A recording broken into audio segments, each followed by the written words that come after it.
Hi everyone, thanks for coming to this talk. So my name is Anupam Jain and I'm going to be talking about purely functional user interfaces. Some background about me, I work as a web developer. I build websites for financial products and we use functional programming for that, right? So as you can imagine, I have experience building user interfaces with functional programming. So this talk is like a distillation of my broad experiences building those user interfaces, and I'm gonna. One of my aims is to show you existing solutions and how they don't quite match up in my experience, and then show you how we can do things better, right? So this is an overview of what I'm going to do. Uh, one of the things that I think a lot about is how to make the task of building user interfaces better, right? So it's not just purely functional user interfaces, it's about purely functional user interfaces that scale, right? So let's take a moment to define what scale means here. Uh, the easiest thing to do is to make a solution or a library simple, right? When you have a problem, you can come up with a simple solution. That's the easy thing to do. But that doesn't always work because when the problem statement changes or your requirements change, and they will change at some point, then because your solution was so overfitted to the problem, you end up bumping against the edges of that, right? Or your solution will work only for some specific use cases, or it will not work when you have a more complex problem in the same vertical slice, but more complex, right? So it doesn't work. So uh, I built a library called Concur that I hope scales properly. So it, you can define it for one specific. Sorry. So you can. Not sure what's going. Okay. So you can use it for one specific use case, and I hope to show that it can adapt easily to changing requirements and changing complexities. So that's what the talk is going to be about. Basically, two parts to the talk, which is an overview of the existing UI landscape and the Concur UI library. Uh, this is the guiding principle behind Concur. How do you make things scale? There are basic tool sets that you need to provide to the users of your library, and it's best if those tool sets are minimal. You don't want to have like 10 different tools for 10 different use cases. You want to provide a handful of tools for a lot of different use cases, and they should be orthogonal. So you can combine them, mix and match tools to solve a huge variety of problems. So I've tried to adhere to this principle. I try to remove things from Concur more than add things to it. So yeah, and just to give you a quick example of scalability, right? So scalability on one end would be that is it easy to write a hello world program in Concur, right? So this is slightly better than a hello world program. The hello world program in Concur would just be text hello sailor, right? So it's just you just display some text on the UI, and this basically wraps it in a button. It's very simple declarative code, right? I hope everyone can understand that. And what it does is it shows a button. By the way, this entire presentation is a Concur application running in my web browser, right? So I can show you live running widgets. Uh, and on the other, not really on the other end, but one of the more complex things that you can do is build like a to-do list. That's like the benchmark test for any UI library. So this is a running to-do list application where you can add tasks, right? And you can edit them by double clicking, and you can mark them as complete, and you can delete them, and so on. And you can obviously filter them, but I don't show the code for that. That's also pretty simple, but it's not here. And the entire code to do that, except for the filtering, is literally this 18 lines, including spaces and everything. And I want to emphasize here that this is idiomatic code. So this is not some fancy HTML code golf kind of a thing, right? So this is how you would normally write applications in Concur. And that's what I mean when I say it scales. Like to-do list is not a very complex application, right? If you had to define its functionality, you can define it in like a paragraph, right? So the code for it should not be 2 pages long, right? So that's what Concur tries to do. And obviously, this code will not make a lot of sense to you right now, but hopefully at the end of the talk it will, right? So, and let's please feel free to ask me any questions anytime, because just me going through features and syntax is gonna get boring. So if you have any questions, especially I'm not an expert in things like React or any other user interface libraries. So if you think that you know of a framework that can do things better, just feel free to stop me and tell me, and I'll be happy to know that, right? And I'll try to improve Concur, right? So, okay. So yeah, and if you really wanted to play code golf, this is the same code. You can compress it down to a tweet. I tweeted this out some time back, so you can actually implement todo MVC in a tweet. Yeah, so let's start with the existing UI landscape. We're gonna go slightly back in time, right? So we're gonna think about how UI definition is a difficult problem, right? So if you think of UI, it's really two things. It's a user interface, right? So the user provides some input. You allow the user to provide some input, usually through some input hardware, right? And you use that input to perform some calculation, which is independent of the user interface. And then you provide feedback to the user, generally by drawing lines on some kind of a display device, right? So it's really simple. And if we wanted to just write an API for exactly this, right? Just have a function call to accept input, have a function call to write something to the display, then what would happen, right? So this is how things used to work, right? You had direct access to the rendering surface, right? So you can draw a square there, you can write some text there, and the rendering surface was persistent. So you can write something, and it will show up on the display device, and then next frame also, unless you change something, the same thing will keep on displaying. So this is a very simple declarative way of handling rendering stuff. What this doesn't take into account is that, so this is an example, right? So it's easy to draw a circle, but it doesn't take into account how you respond to user input or events from outside the system, right? So a simple thing would be that you wanted to animate this circle in a particular direction. So you would have to do something like this. And the way generally things happen is that you have some kind of a callback where every second the callback will be fired, and then you have to update the state of the circle on the screen, right? You have access to the direct rendering interface, so you can just change the position of the ball on the screen, right? Some complication arises here because you have to erase the previous position. It's all persistent, right? So you have to erase the previous circle, and then you have to draw it in the new place. And that can get complicated because erasing means replacing it with a background. So you have to keep track of what the background was before you drew a ball on top of the surface. So it gets slightly complicated here. What people came up with is instead of updating just the position of the ball, at every frame, just redraw the entire screen, right? That's much easier to keep track of, right? And then you have some kind of a state function which keeps track of the position of the circle. So that's basically immediate mode, where you have a state with the position of the circle, and then every frame you draw the entire background and then the entire whatever objects you have on screen directly there. So this is immediate mode, where you have a rendering function that renders the entire screen in one go, every frame, and you have callbacks that change the state, right? So this is how it was for quite a long time, and then people had to complicate it, right?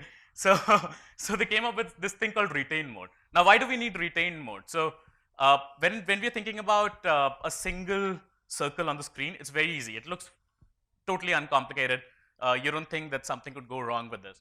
But what if you had 10 different circles on the screen, all moving in different directions, and you have callbacks changing the positions of arbitrary circles there, and if you wanted to, on every frame, draw all the 10 circles, then you would have to remember the circles that did not change, and then change only the things that did change, right? So you have to keep track of things that did not change also, right? So what retain mode does is that it manages a tree of objects for you, where you can only change the thing that changed, right? And then you can just draw the tree as is, right? So it's basically an extra layer of state management.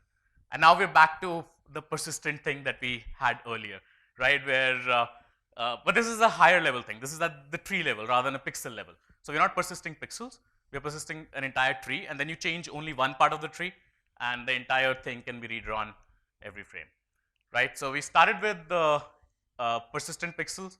We moved on to just refreshing the entire set of pixels, and then we're back to persisting trees, just at a high level. So we're moving up in the abstraction, right? So that's where that most low-level graphic libraries are. Uh, if you had to do some kind of OpenGL programming or any kind of UI widget programming, you would be in retain mode. You would just populate a button onto the screen, and you would be able to interact with it. I mean, you don't have to manage it unless you want to change it, right? So everything is, and especially DOM is retain mode. So you just display some DOM on the screen, and then you can change the things that you want to change in response to callback. So retain mode goes a long way, but it has some problems. And these are the hard problems about UI, where we're finally at a place where we can think about what the problems are.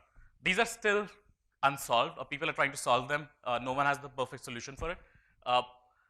So the biggest problem is reasoning about state transitions. When you have retain mode, and you have, tell me if this sounds buggy to you, right? We have a giant mutable global state variable that gets updated by asynchronous callbacks randomly, right?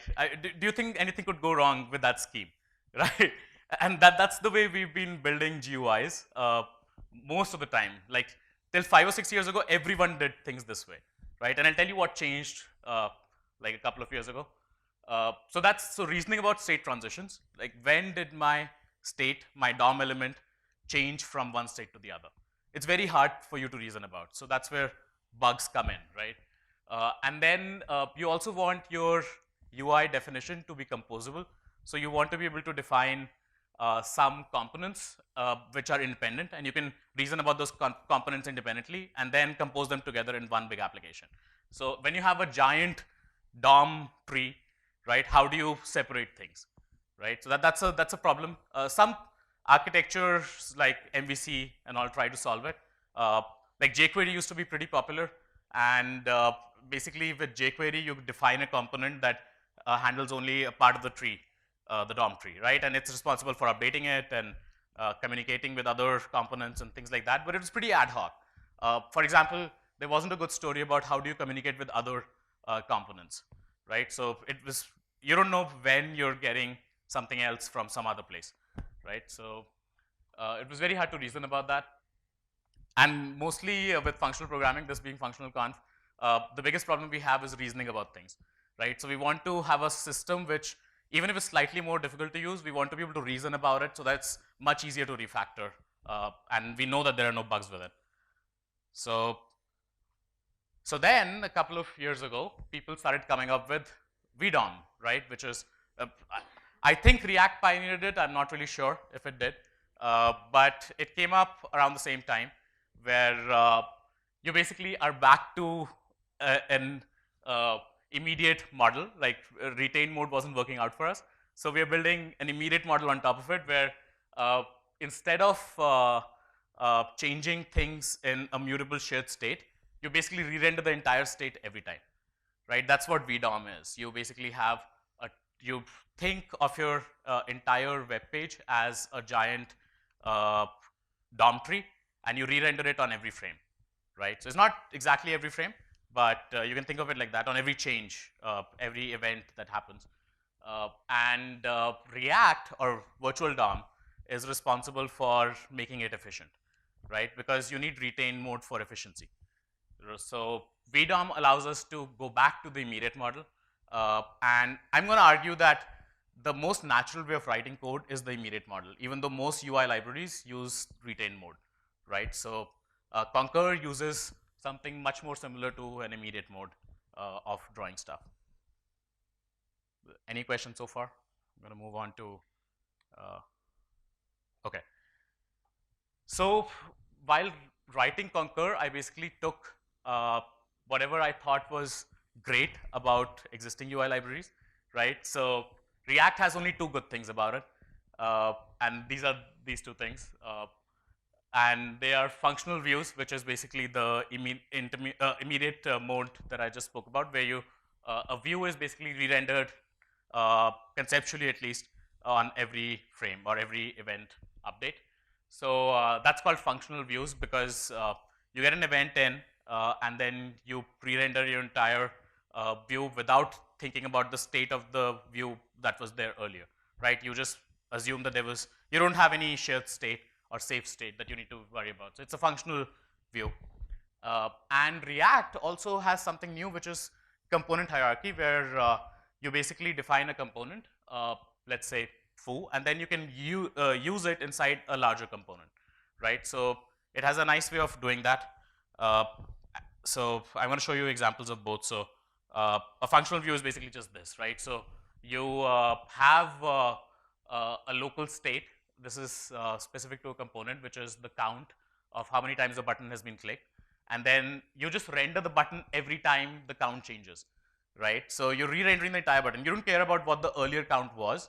Every time you render, you basically return this button thing with the new count as the contents, right? So this is a functional view. And then you can see that you attached an event handler that calls this mysterious function called setState, which eventually calls render again. So it triggers render when you do a setState, and then it gets a new count. And then you can have nested components where if you have a class called toolbar, it can basically reuse another component called toolbar item. And it doesn't have to worry about plumbing things, right? You can just use it. One thing that it does need to care about is that how does communication happen between parent and child? So a toolbar item may need to signal to the toolbar that it has been clicked, so the toolbar can update its state for something. So the way React does it, and there are maybe other ways of doing it, but this is the most functional way of doing it, is that you pass the callback as a prop to the inner child, and then the child is responsible for calling the callback. So it's still callbacks, but it's slightly more principled, right? And when that callback is called, the parent component is free to do anything it wants, right? And call setState again. So we've seen setState, we've seen callbacks. These are all mysterious functions that are very imperative in nature, because what you have is after you call setState, nothing else executes, and effectively some global loop takes over and calls your render function again. So your rendering is pure, but your setState and your callbacks are impure, right? So that's a big problem with React. And of course, even though we have minimized state, but we still have local state within a component. So state is not good wherever you use it. So to solve some of those problems, basically there's this language called Elm. How many people are familiar with Elm or heard of it? Okay, quite a few. That's good. So the selling point of Elm, of course, is that it's a pure functional programming language, right? With types, strong types, algebraic data types, right? So that's the best part about Elm. But another thing that it improves on the React model, it still has a virtual DOM, but what it does is it reifies the actual action that gets sent. So your view now does not call this mysterious setState function. It instead returns a data type that represents the action you're supposed to take, right? So in case of our previous example where we had a button which shows a number which gets incremented every time you run it, what the view can do is that it can return an increment data type.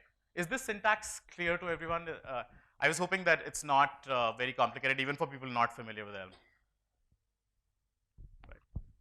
So this is the view at the top where it shows a button, and again we have an on-click event handler, but instead of calling setState, it specifically calls increment and passes it down an address, which is like a pipe, right? So it's not calling a mysterious imperative function, it's doing something specific. And then you have an update function that is a pure way of managing your state. So the update function gets called automatically. So there's still some magic happening in the background, right? But the update function, what it does is it takes the action that was passed by the view, and then it changes your model in response, right? So you have two pieces of functional components there, and the plumbing between them is still a bit of a magic, but what this allows us to do is reason about the state transitions, right? Because every state transition will happen through the update function, and it will be through a specific concrete action data type, So you can inspect all of them. You can see what components and what action data type at what point of time. And this allows us to do cool things like undo, redo, uh, debugging, those things. I'm not going to go into that, but there are some videos and stuff on the web. But yeah, so this is why we use Elm.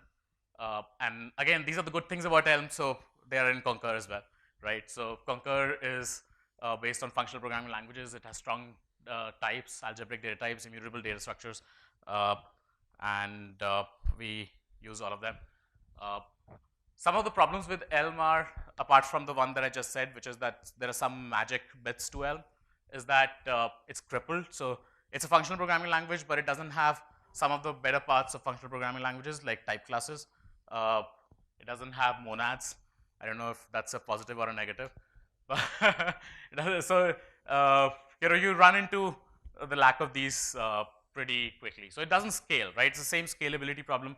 If you're building a complex application, you have to do a lot of plumbing. There's a lot of boilerplate to work around the lack of these things. Like state monad is a great way to manage state, and Elm can't use it. So Concur allows state monad. Concur does this, but better because it has monads. Right, I'm going to show you. Okay, finally, instead of virtual DOM, there's another way of solving this problem, and there are probably more ways that are out there that I don't know about, is FRP, which is functional reactive programming, right? How many people have heard of functional reactive programming? Okay, great. How many people have worked with some form of functional reactive programming? Oh, still quite a few. Okay, I'm happy about that. Okay, great. So with FRP, basically what you do is you have retain mode, right, which is a huge ball of mutable state, right, and you want to be able to reason about the transitions that state takes place, right. So one way to do it is ignore the transitions, do what Elm and React do, which is just re-render the entire state every time. What FRP does is that it lets you create a graph with explicit dependencies between parts of the state, right?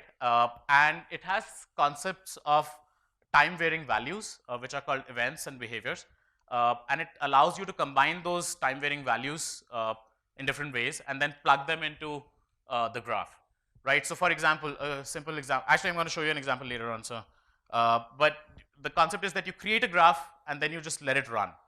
Okay, so you're kind of punting on how do you manage those state transitions, because you manage the graph and that is your logic, and then you don't care about the state transitions, right? So it's like a higher level way of working with state transitions.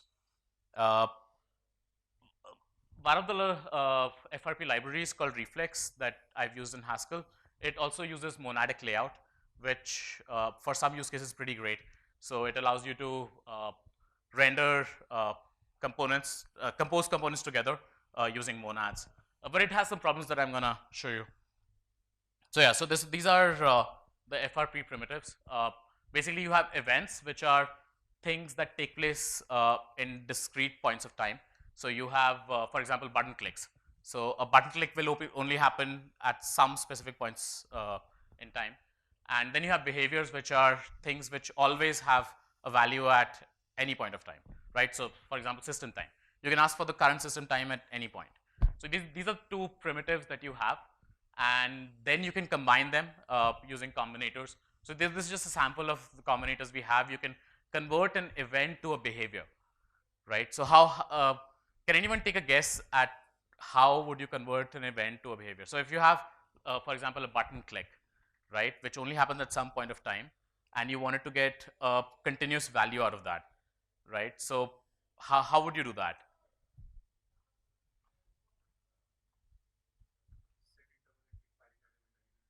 Right, but so the problem here is what should, at the time that the event fires, then you have a value.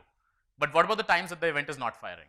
So you need some kind of a default value to start with, because the event has not currently fired, right? So hold is a way to convert from an event to a behavior. What it does is it takes a default value. That's the starting value. At the time you call hold, this is the default value that the behavior is going to have. And then whenever that event fires, it basically updates the value that is returned by the behavior. So it's a very logical way of composing things, right? So you can convert an event to a behavior, you can convert a behavior to an event, and it's appropriately called sample. Basically, you can think of it as sampling a behavior which has a value at all points, and you sample it at some specific intervals, and you get the value there, right? So it requires an event also, because that event, the second event, event B here, represents the points at which you want to sample, right? So it's a way of composing behaviors and events together. So you have a behavior which is, think of it like a graph with a continuous line on it, right? So that represents a behavior, and then at specific intervals that this event fires that you've passed, and then sample will just plug the values out of that behavior at those specific intervals, and it returns like this tuple of the value of the event. Just so we don't lose any information, it returns the value of the event also, which is B, and it returns the value of the behavior at that particular point of time, right? So, oh, I probably should have mentioned, an event A is basically an event that has a value of type A. Okay, so A could be, for example, an integer or a string or any type, right? Same with behavior. Behavior is a behavior of type A, right? So you can compose things like that, and then you can combine multiple events together. So if you have two buttons and you have events that represent each of their clicks, you can join them together. So now you have an event that fires every time any of the buttons is clicked, right? So you can combine them together like that. Similarly, you can combine behaviors. And this is how you would use it. So if I wanted to have a button and some text, and the text gets updated to from not clicked to clicked every time you click the button, right? So this is how you would implement it. So this is do notation. How many people know about do notation? Okay, less than I had hoped. So do notation is like imperative programming, right? But this is in functional programming languages. So what you have is basically you have a do block, which is like begin and end, or you can think of as a function body, and then it does these things sequentially. So here it's creating a button and getting the event out of it called clicks. Now this event fires every time the button gets clicked, and then it's creating a text, but the value of the text is a behavior, because think about when you want to display something on the screen, you need something to be displayed at every point of time, right? It's not that it should appear only at certain intervals, right? So a text takes a behavior of string, right? So you pass it a behavior of string, and it takes the responsibility of keeping the text label updated with the value of the behavior. So the way this thing works is that it shows a default value of not clicked. As I said, hold takes a default value. So the default value is not clicked, but then it converts, it takes an event called clicks, and then it converts that to a behavior. So every time that event fires, it basically updates the value to whatever value was returned by that event.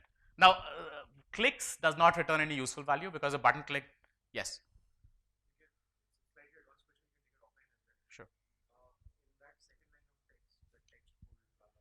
Yeah. Right. Clicks, yes, exactly. Yeah. Yeah.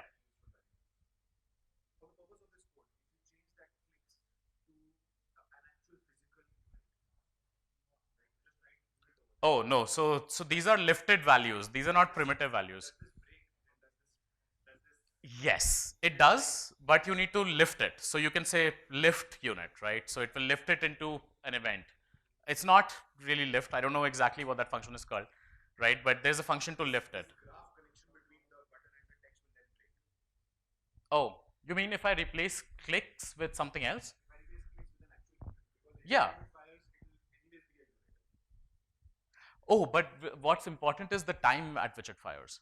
So if you replace the clicks call here entirely, then you've basically broken the connection. So it will never know what time the click was done, right? So yes, exactly.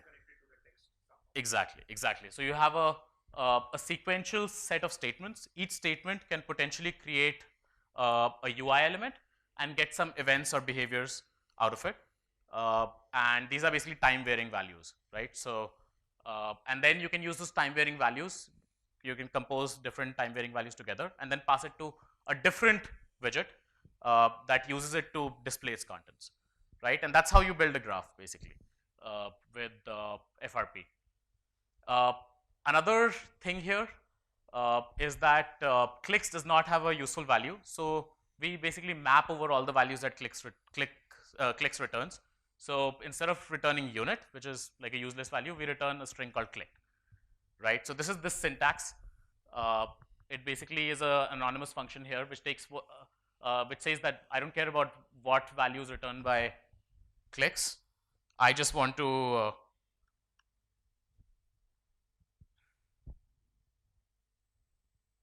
I always want to return the string clicked, right?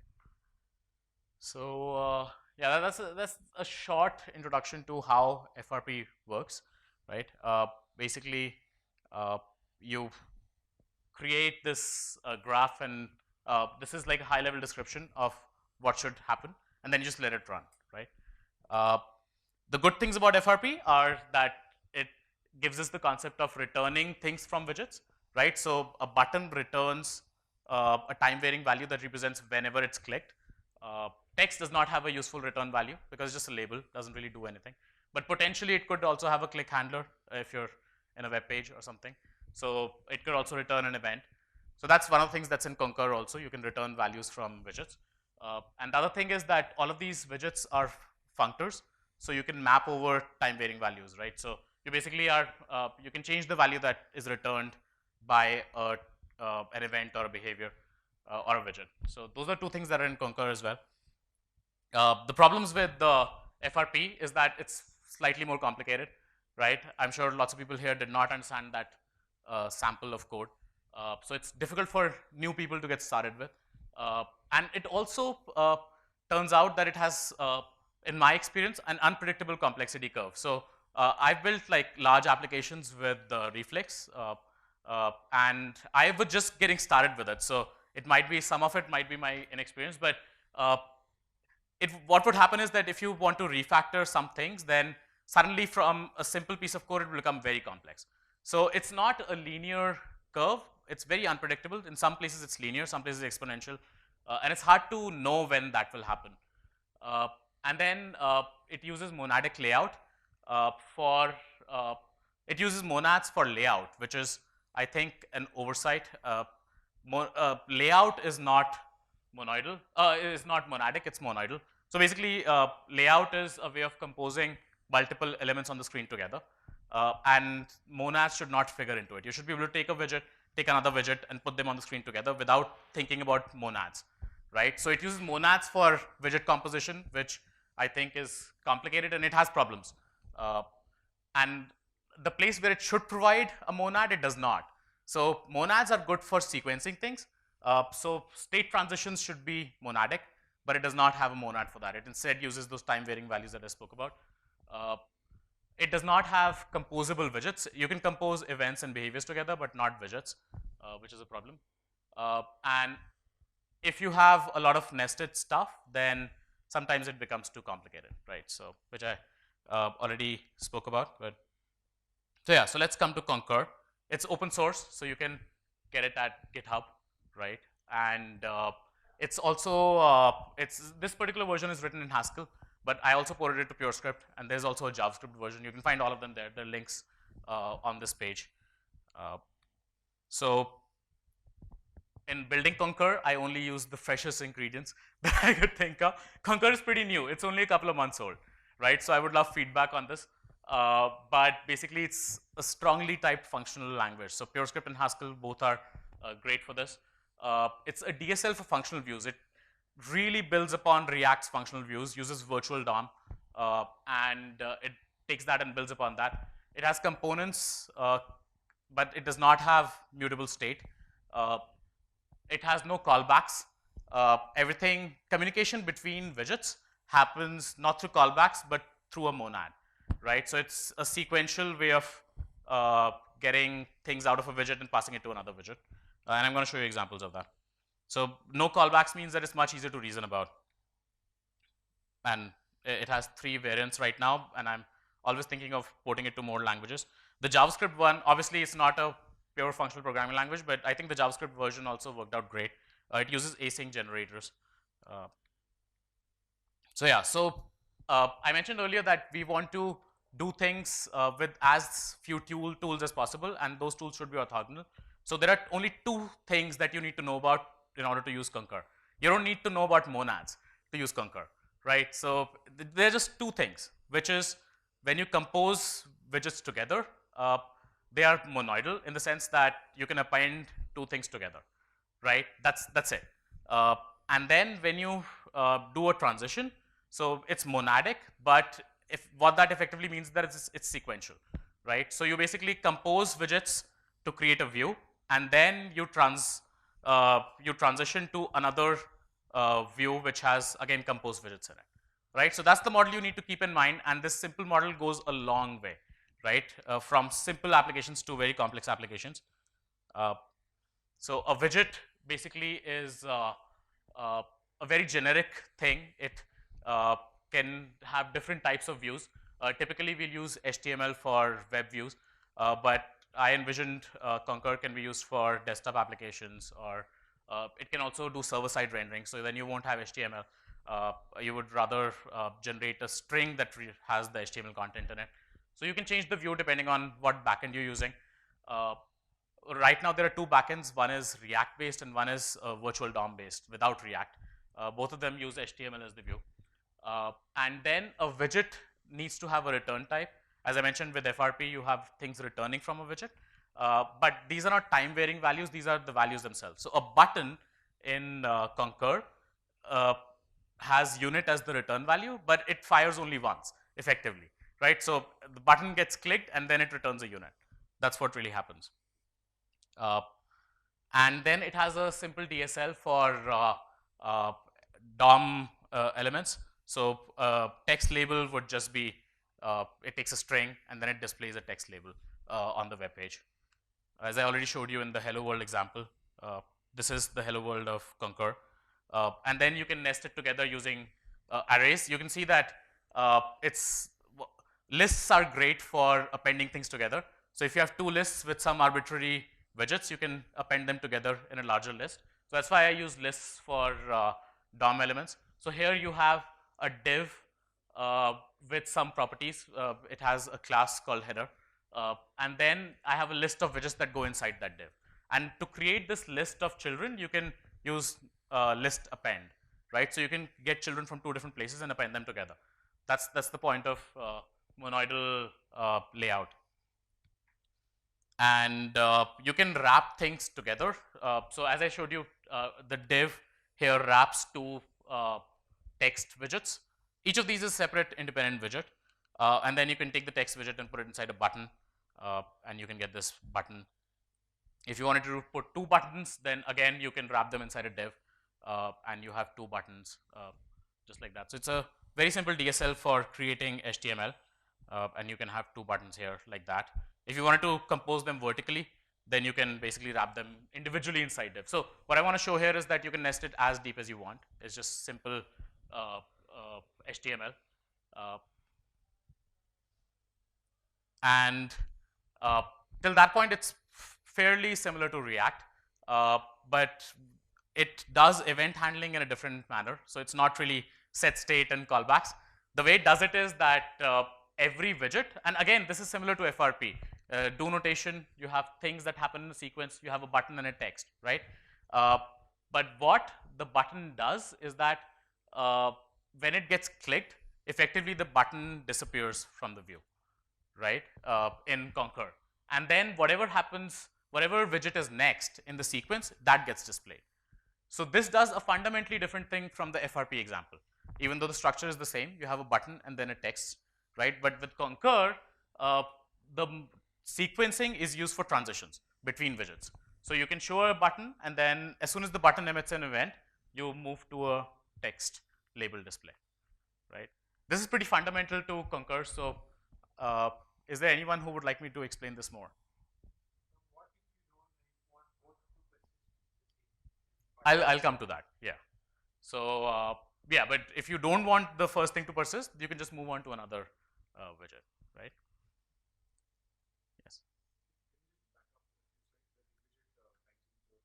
Oh,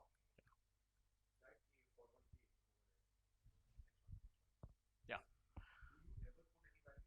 Yes. Yes. Yes. Exactly. Yeah.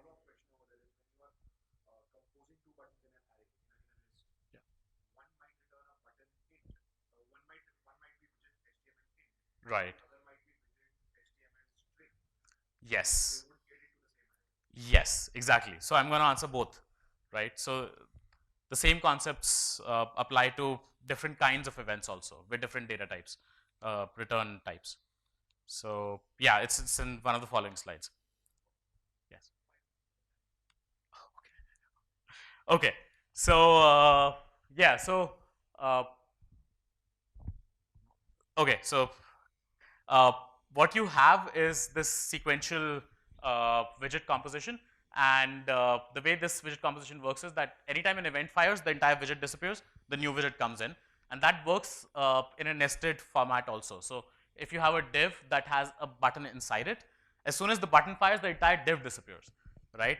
So the entire UI that's nested around that event handler, the entire thing disappears, which seems kind of strange, right? But so if I have a button and I click on it, the button disappeared and it showed a text and a button. Now the button was inside a div. I click on it, the entire text and the button both disappeared and we came back.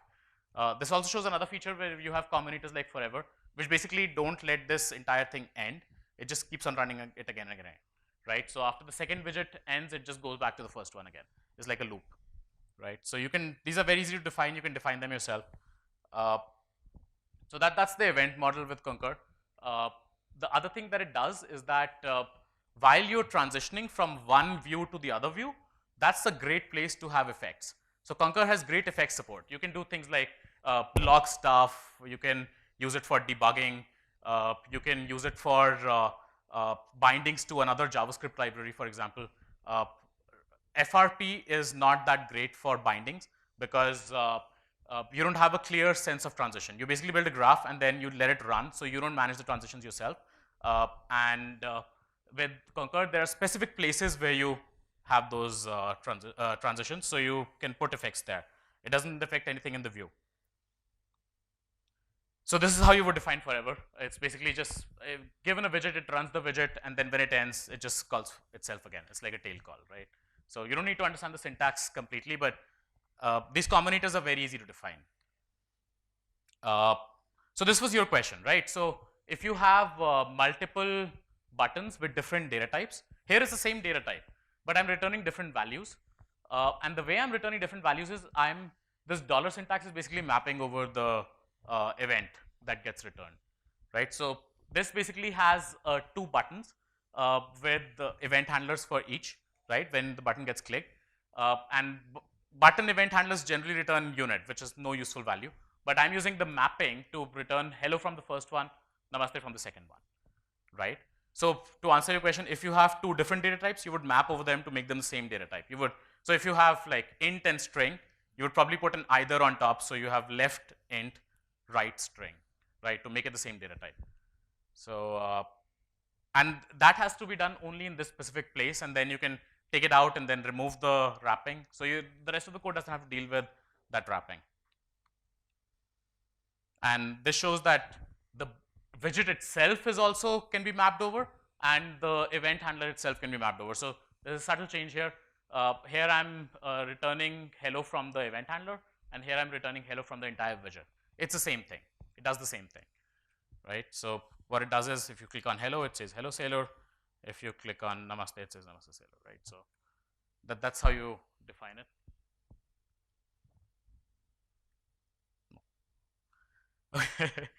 So yeah, I'm gonna skip over that.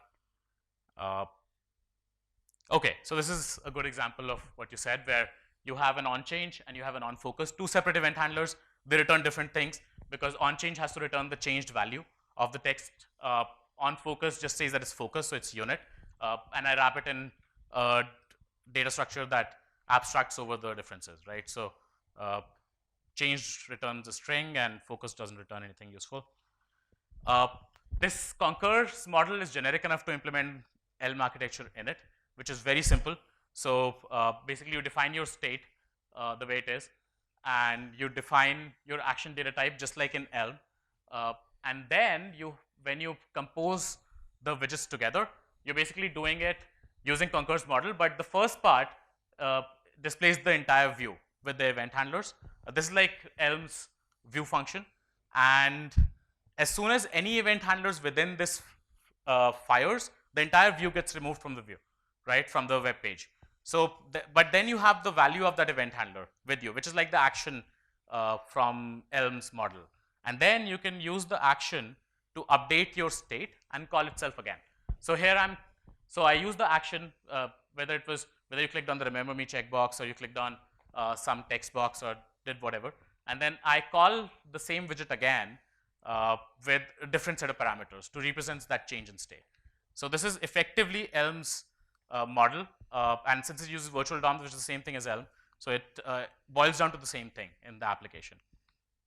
And this is what it comes down to.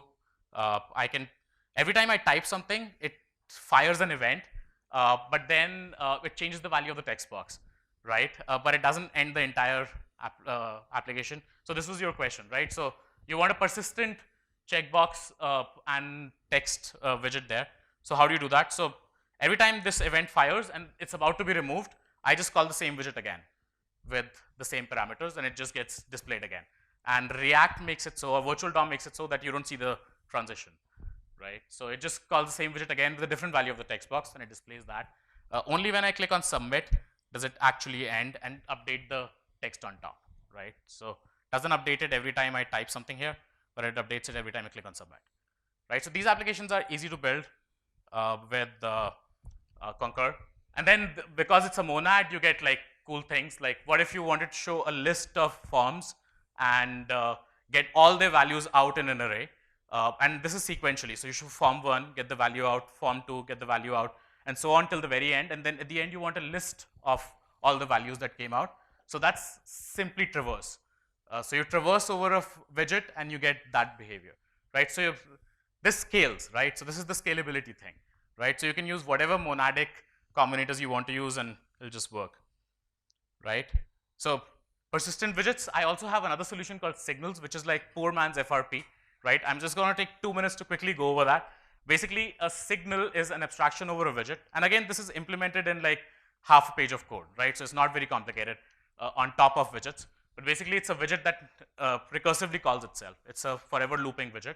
And then signals provide a way to compose forever looping widgets together, right? So how much time do I have time?